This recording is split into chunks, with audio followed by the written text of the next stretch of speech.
안녕하세요. 주식의 소리의 애솔입니다. 네, 디어유 영상을 최대한 어제 밤 늦게라도 업로드하고 자려고 했는데 너무 과한 목표였어요. 대신 이렇게 아침 일찍 업로드하게 됐습니다.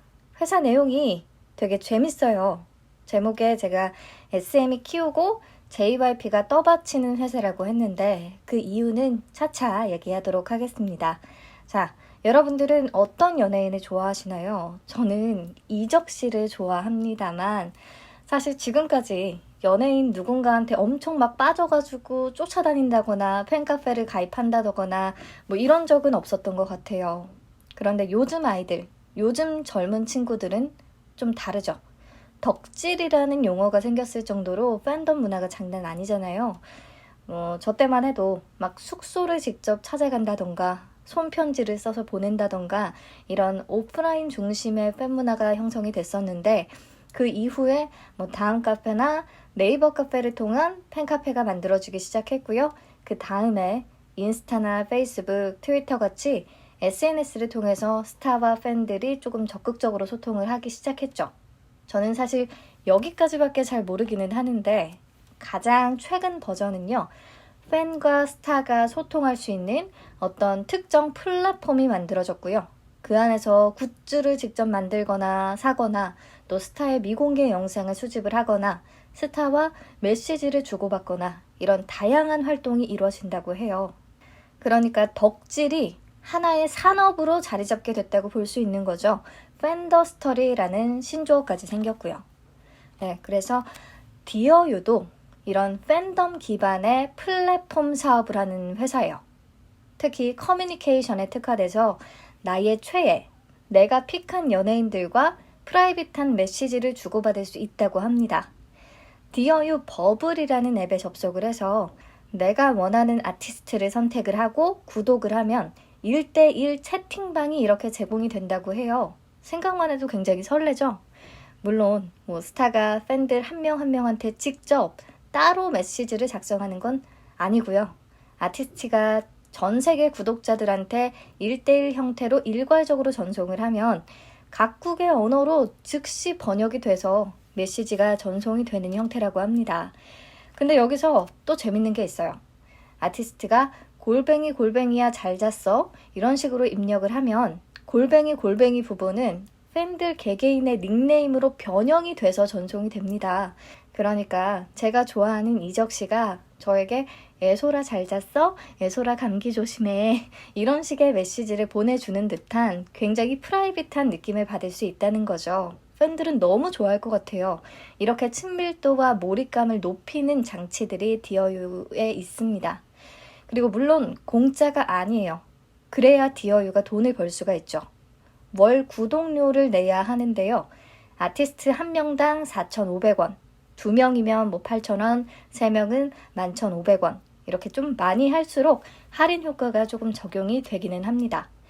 만약에 NCT라는 그룹을 좋아해요. 여기 전체 멤버 수가 23명이라고 하거든요. 그래서 멤버 전부를 구독하기 위해서는 103,500원을 월 구독료로 지불을 하면 되는 겁니다. 여기서 디어유 버블이 가져가는 수익은 어떻게 되느냐? 네, 기획사 대 플랫폼 대 디어유 3대 3대 4로 배분이 돼요. 4,500원을 예로 들자면요. 기획사한테 30%인 1,350원을 떼주고요. 구글이나 애플 플랫폼에다가 30%, 1,350원 주고요. 나머지 1,800원은 디어유에 기속이 되는 거예요. 아주 간단한 수익 구조죠. 근데 기사를 읽다 보니까 구글이요. 구독 기반 애플리케이션 수수료를 내년 1월부터 15%로 낮춘대요. 지금은 유저의 첫 해 사용료 30%를 구글 측에 지불해야 됐거든요. 근데 이렇게 수수료가 인하되면 디어유의 내년 영업이익은 더 크게 개선이 될 수 있을 것으로 보입니다. 자, 이제 디어유가 어떤 플랫폼인지는 잘 알았어요. 그럼 이게 궁금하죠? 어떤 아티스트들이 입점해 있는지. 현재 23개 기획사에 229명의 아티스트가 참여하고 있습니다. 저는 기획사 이름도요. SM이랑 JYP, 젤리피쉬 정도는 알겠고 나머지는 잘 모르겠더라고요. 아무튼 소속 아티스트로는 엑소, 소녀시대, 레드벨벳, NCT, 에스파, 트와이스, 2PM 등등등이 있습니다. SM과 JYP를 잡고 있으니까요. 굉장히 탑급 가수들이 많이 참여하고 있네요. 어떻게 이게 가능하냐면 디어유의 지배 구조를 보시면요. SM의 100% 자회사인 SM 스튜디오스가 디어유 지분 40.2%를 가지고 있어요. 그러니까 최상단에는 SM이 있다고 보시면 되고요. 그리고 JYP 엔터가 올해 6월 디어유의 지분 투자를 진행했어요. 현재 23.3%를 보유하면서 2대 주주에 올라 있습니다. 그래서 제가 제목을 그렇게 잡았던 거죠. 근데 아무튼 이런 팬덤 기반의 플랫폼은 아티스트들이 그 자체로 이 회사의 IP가 되잖아요. 그래서 아티스트 IP를 확보하는 게 가장 중요하다고 볼 수 있는데 이렇게 SM과 JYP가 든든한 조력자로 버티고 있으니까요. 탑 아티스트를 확보하는 데 굉장히 유리한 측면이 있었고 이 두 개 엔터테인먼트가 K-팝 씬에서 가지고 있는 영향력이 굉장히 크다 보니까 다른 기획사들의 참여도 확대할 수 있었던 것 같아요. 빠른 수익 확보도 가능했고요. 네, 그래서 이런 강점을 기반으로 한 디어유의 주요 수치들을 보시면 현재 120만 건 이상의 구독자 수를 기록하고 있고요. 해외 구독 비중이 무려 71%나 돼요. 와, 진짜 K-팝 스타들의 영향력이 대단하네요. 그리고 구독 유지율도 90%로 굉장히 높은 편에 속합니다. 넷플릭스의 구독 유지율이 91%라는 것을 참고하시면 되겠네요. 이렇게 구독 유지율이 높을 수 있는 이유는 앞에서 봤듯이 구독자를 락인, 좀 오래 묶어두기 위해 구독자 닉네임 호출 기능을 탑재했고 게다가 답장할 수 있는 글자 수를 구독 기간별로 제한해 뒀어요. 보면 1일부터 49일까지는 30자까지밖에 답장을 못 쓰는데 구독 기간이 길어질수록 답장할 수 있는 글자 수가 늘어납니다. 근데 솔직히요. 내가 답장을 한다고 해서 그걸 읽고 아티스트가 개별 답장을 또 해준 건 아닐 거잖아요. 그래서 이게 의미가 있나 싶은데 그래도 의미가 있나 보네요. 저 같으면 답장 안 할 것 같거든요. 아무튼 이런 식으로 해서 유료 구독자를 유지하게끔 하는 그런 장치들을 마련해 놨습니다. 사실 디어유 버블 말고 이 디어유의 스마트 노래방 앱 이런 것도 있는데 디어유 버블의 매출 비중이 93.19%로 거의 대부분을 차지하기 때문에요. 여러분들도 디어유 버블 위주로 보시면 될 것 같아요. 네, 아무튼 팬덤을 기반으로 한 재미있는 커뮤니케이션 플랫폼이라는 것은 잘 알겠는데 혹시 경쟁사는 없는지, 경쟁사와 비교해서 어떤 차별화 전략을 가지고 가야 오래 살아남을 수 있을지 이런 것도 한번 살펴봐야겠죠. 팬덤 플랫폼으로 가장 인지도가 높은 건 하이브, 빅히트 엔터의 위버스예요. 빅히트 엔터테인먼트가 상장을 할 때 그때부터 이미 언급이 됐던 플랫폼이죠. 그 당시만 해도 위버스, 성장에 물음표가 더 많았었는데 아주 당당히 지난해 매출 2천억 원을 넘기는 의미 있는 플랫폼이 됐어요. BTS를 포함해서 블랙핑크, 세븐틴 등등 YG 엔터의 아티스트들도 함께하고 있고요. 그리고 또 NC소프트가 출시한 유니버스가 디어유하고 비즈니스 모델이 가장 비슷합니다. 프라이빗 메시지 서비스를 제공하거든요. 네, 각 플랫폼별 주요 내용은 표를 통해서 한번 쭉 비교해 보시면 좋을 것 같고요. 여기서 제가 말하고자 하는 핵심은 이미 한국의 주요 아티스트들은 여기 나와 있는 각각의 플랫폼에 다 소속이 되어 있는 상태라는 겁니다. 그렇다면 성장에 한계가 있을 수밖에 없죠.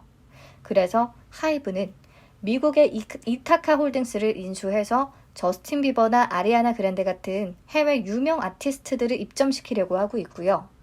NC소프트도 최근에 소니뮤직 코리아와 협업해서 글로벌 아티스트 영업을 추진할 것으로 예상이 됩니다.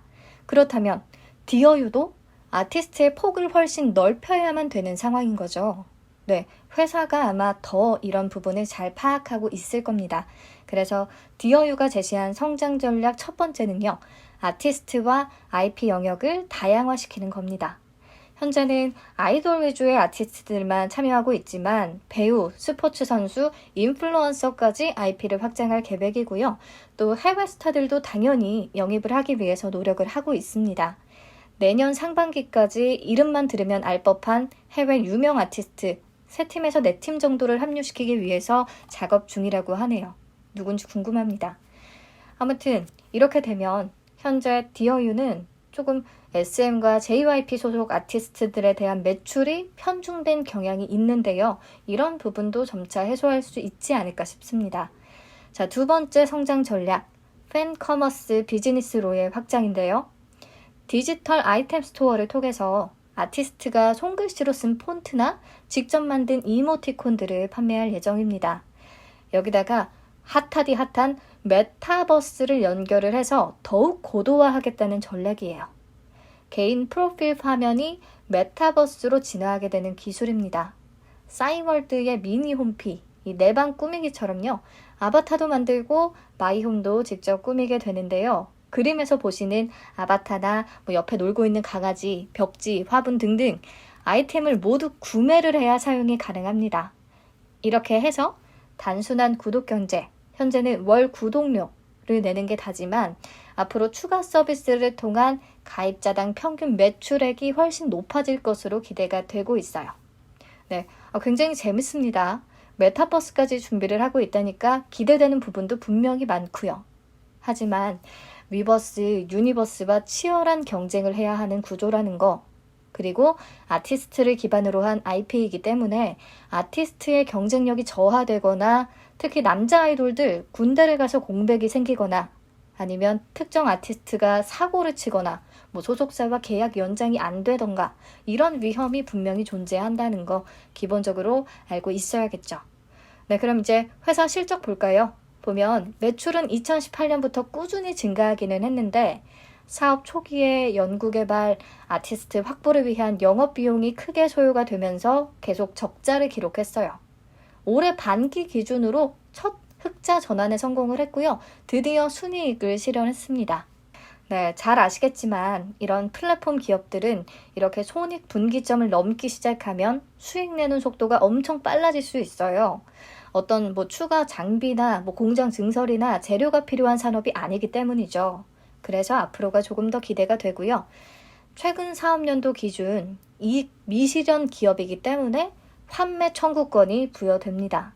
이거 굉장히 큰 메리트가 될 수 있겠네요. 자, 상장일부터 3개월까지 환매 청구권 행사가 가능하고요. 환매 청구권이라는 것은 주가가 공모가 대비해서 지나치게 많이 하락한 경우에도 공모가의 90% 가격으로 증권사에 다시 팔 수 있는 권리를 말합니다. 코스닥 지수가 너무 많이 빠지면 행사 가격도 조금 낮게 조정이 되는데요. 우선은 90%로 알고 계시면 되겠습니다. 판매 청구권은 자사대체, 타사대체 등 이렇게 출고를 해버리면 권리가 소멸된다는 거 명심하시고요. 그냥 청약한 계좌 그대로 받아야 혹시라도 주가가 많이 빠지면 청구가 가능하게 됩니다. 네, 넘어가서 재무안전성 지표들은 업종 평균 대비해서 매우 열악해요. 특히 2019년, 2020년은 자본 잠식 상태였는데 전환 사채를 일부 상환을 했고 일부는 또 보통주로 전환이 되면서 자본 잠식은 해소가 된 상태고요. 분기마다 정산하는 매출 정산 수수료도 미지급금 계정으로 계산이 되면서 이것도 채무로 잡힌다고 하거든요. 그래서 전환 상환 우선주, 전환 사채, 매출 정산 수수료 이런 것들이 부채 비율을 높이고 유동 비율을 낮추는 주요 원인 중에 하나로 작용을 합니다.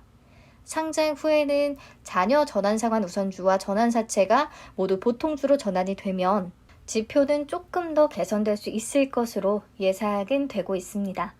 자, 이제 공모 관련 정보들 챙겨보죠. 총 330만 주를 공모하고요. 공모가 밴드는 18,000원에서 24,000원을 제시했습니다. 공모가 상단 기준 공모 규모는 약 792억 원이 되겠고요. 예상 시가총액은 약 4,840억 원 정도가 되네요. 네, 나머지 일정 부분 체크를 하시고요. 청약 가능한 증권사는 한국투자증권입니다. 오랜만에 한투가 단독 주관했네요.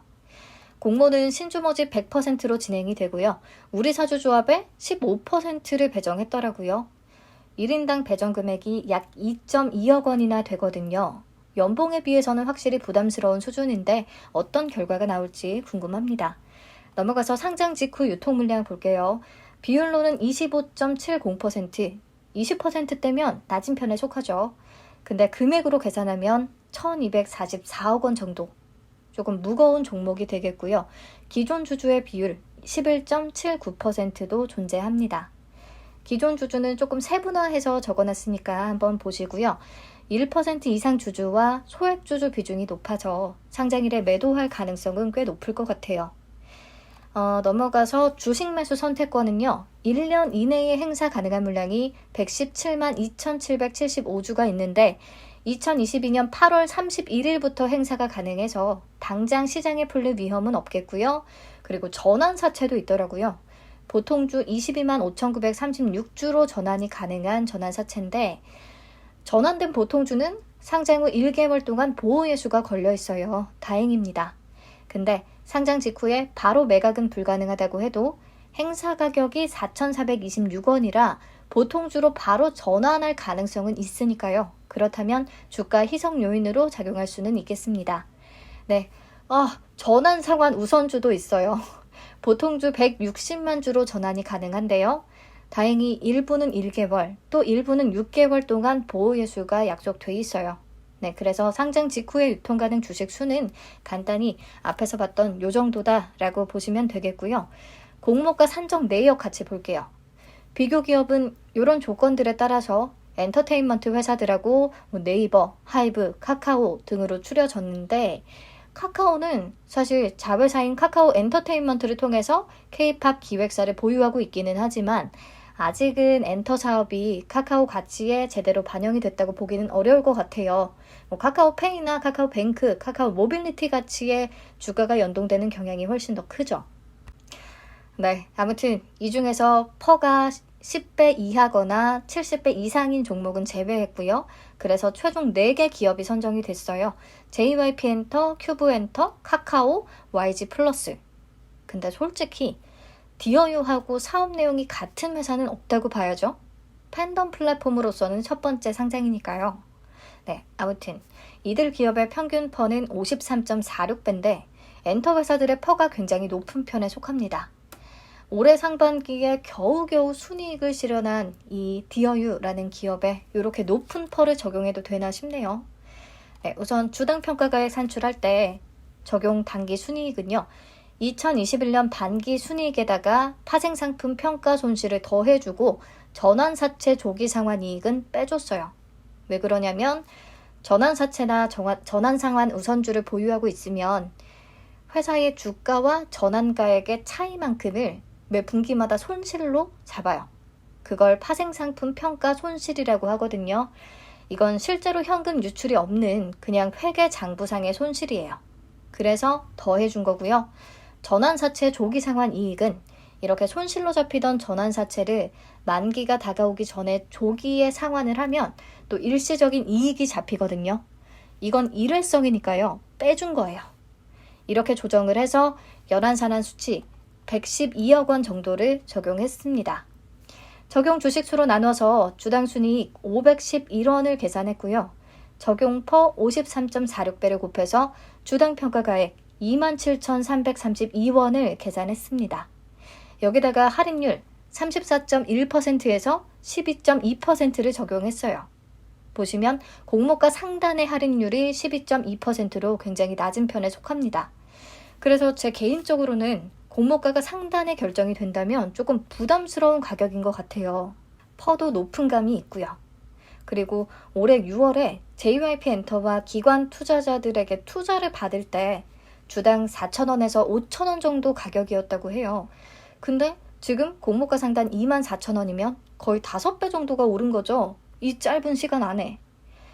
메타버스와 플랫폼, 이 핫한 두 키워드가 결합이 되면서 단기간에 몸값이 불어난 것 같다고는 하는데 조금 너무하지 않나 싶네요. 그래서 나름대로 밸류에이션을 다시 해봤어요. 이런 플랫폼 기업들은 당장의 수익보다는 매출에 끌어올리는 게 초반에 중요하다는 거 카카오페이와 카카오뱅크를 통해서 설명을 드렸죠. 그래서 저는 PSR을 적용할 겁니다. 비교 기업은 위버스 컴퍼니로 잡았어요. 현재 가장 선두에 있는 기업이니까요. 자, 위버스의 기업 가치가 9천억 원 정도로 평가가 되고 있어요. 최근에 네이버가 투자를 했을 때 8,040억 원 정도의 가치를 받았거든요. 그래서 9천억 원을 2021년 상반기 연한산한 매출액으로 나눠주면요. PSR은 4.7배가 나옵니다. 반면에 디어유의 공모가 상단 기준 시가총액을 2021년 상반기 연안산 매출액으로 나눠주면 PSR은 13.15배가 나와요. 그래서 개인적으로 공모가는 조금 고평가된 부분이 있다고 판단을 했습니다. 물론 현재 위버스 컴퍼니의 가치를 더 높게 쳐줄 수도 있겠지만 대부분 증권사가 보고 있는 가치는 0.9조 정도라서 저도 그렇게 적용을 했습니다. 네, 지금까지의 내용 간단하게 한번 정리하시고요. 사실 공모주로서 보자면 유통물량 측면에서 유리한 상황은 아니고 공모가도 매력적인 수준은 아닌 것 같아요. 그런데 요즘에 엔터주들 주가가 완전 훨훨 날고 있잖아요. 연일 신고가 갱신하고 있어서 이런 부분이 반영되면 디어유에도 높게 평가될 가능성 있어 보이기는 합니다. 네, 아무튼 그리고 환매 청구권이 부여됐다는 거 요게 확실한 장점이 될 수는 있을 것 같아요. 아무튼 이것도 오늘 수요 예측 결과가 나오면 최종적으로 판단해 보겠습니다. 마지막 배정 물량과 청약 한도 체크하시죠.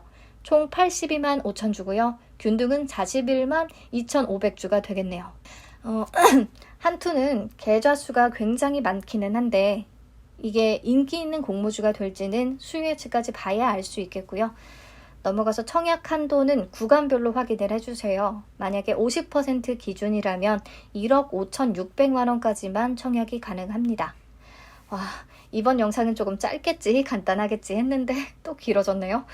아침부터 시청해주셔서 감사하고요. 도움이 됐다면 구독과 좋아요 한 번씩 부탁드릴게요. 네, 감사합니다. 좋은 하루 되세요.